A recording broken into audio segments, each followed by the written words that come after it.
Joining me now is the former Minister for Social Welfare, Gender and Children Affairs in Sierra Leone, Dr. Siva Blyden.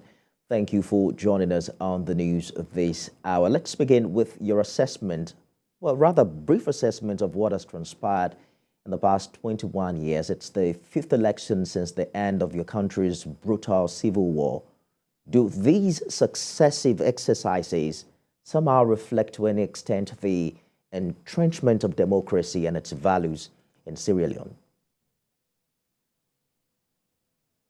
Most definitely. As a matter of fact, I was a political party leader in the very first elections that was held immediately after the war, 21 years ago. I had led a party that was called the Young People's Party, and those elections were a real test of Sierra Leone's democracy. And as leader of the Young People's Party at that time, I gave a thumbs up to the way the elections were conducted by the then Electoral Commissioner. It was fantastic, and it really proved that the war had ended in Sierra Leone. Now, moving on from the 21 years ago elections when I was a party leader, the next elections were held in the year. Those elections were also conducted pretty much amicably well. And then we had, which were also conducted amicably well. And then we had the elections of the last elections before this one, which was the 2018 elections. It was also conducted pretty well, but there were issues. And these were issues that actually hovered around the legality of the process, whether certain laws were obeyed in the way they were to have been obeyed. So I was on record as taking the process to the Supreme Court in Sierra Leone, and I argued that case at the Supreme Court in Sierra Leone. And the Supreme Court gave out a series of rulings in that case. They ruled against me because the points that I brought to the Supreme Court was that you cannot conduct elections if you don't count at the district level according to what the law says. And when the Supreme Court ruled, they cited the case of Buhari in Nigeria against Obasanjo as one of the precedents that they used to throw away that argument. So it is already on record in Sierra Leone, in a ruling at the highest Supreme Court in the land, that you do not have to obey the laws, the electoral laws, if you need administrative ease of reference. Interesting. Now move forward to this election this year. Okay. Yes, my brother. Go Yes. ahead. Go ahead, Doctor. Yes. Now let's move forward now to these elections that are coming up. It's very sad to realize that issues that have already been handled at the Supreme Court has already ruled that if the Electoral Commission decides that for administrative ease, they do not want to tally, they do not want to count at the district offices. They want to do the tallying at the regional offices where they would create temporary district offices. The Supreme Court has already given a ruling. But you have people, unfortunately, now making a lot of fuss about something that has already been ruled against. I took that matter to the Supreme Court. I got the judgment against me. I got the Supreme Court's ruling. And it's very sad to see people now bringing up the same issues again that are pretty much non-issues. The Supreme Court cited not only the Buhari versus Obasanjo case, they also cited the Raila Odinga versus Kenyatta case. So we don't have any legs to stand on in protesting about the tallying process. All right. So beyond the legal concerns, democratic elections.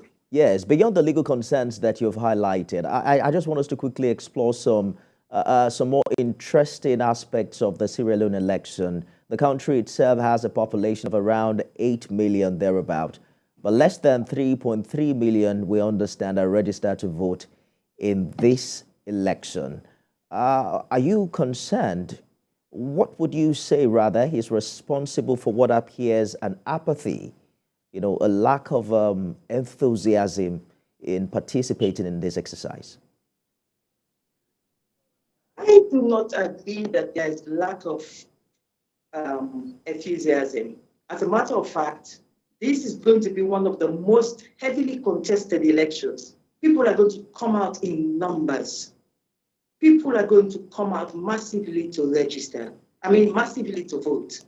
So there's no apathy there. As a matter of fact, I believe that we're going to have probably the highest ever voter turnout since the war ended. Now, talking about the actual numbers, the population versus the number of people who registered as voters, I guess that's what you're asking about, the disparity there. Exactly. Is that a question, that there's a disparity between the 3.3 million and the out of 8 voters? million, exactly. Yes. Well, if you look at Sierra Leone's demographics over the years, in all these elections that we have held, it's pretty much been the same thing. The population that gets registered as against the population that the census figures gives out, it's always different. So if you look at the percentage over the years, starting from 21 years ago to now, there's no disparity there. It's perfectly normal. All right. Voter registration is accurate. These are numbers. Censuses are not actual numbers. These are not accurate numerical numbers. These are estimates. Whereas voter registration, these are actual numbers. You seem quite satisfied with the participation of voters in Sierra Leone. But people under the age of 35, we understand, make up about 60% of the voting age population. And from the figures we read earlier, that makes about 1.78 million young people who are registered to vote tomorrow. There seems to be a young people movement in West Africa, especially if you followed what happened in Nigeria earlier this year. Has that movement come of age in Sierra Leone, and how do you expect them to participate tomorrow? As I told you earlier, 21 years ago, I was inspired to lead a political party, a brand new party that we called the Young People's Party. And I took that party to the elections 21 years ago against the then. Now, what happened from that moment on was it created an awareness that young people, because at the time I was 29 years of age when I actually became the leader, and by the time we went into the elections, I was 30 years of age when I became the leader who took a political party to elections. But what ended up happening was it raised a wave of awareness. So Sierra Leone has never, for the last 21 years, we've not had a problem with young people participating. We've always had young people actively participating. So I think the other countries, they're catching up with us. We've already been there. Since 21 years ago, I set the stage, I got people inspired, and young Sierra Leoneans have always been very much active in our elections. This is not a new phenomenon for us.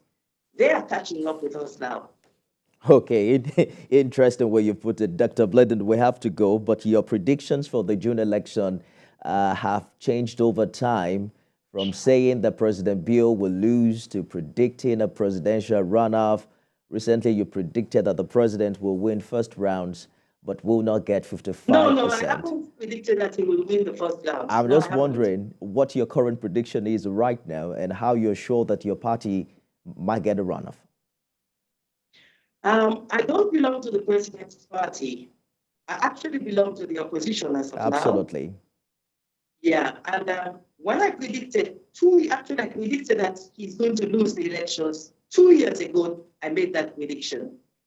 And my brother, in the last 2 years, we have seen unprecedented developments in this country, both negative and positive. In 2 years, we have seen my party, that was supposed to be the party that would be beating the president hands down.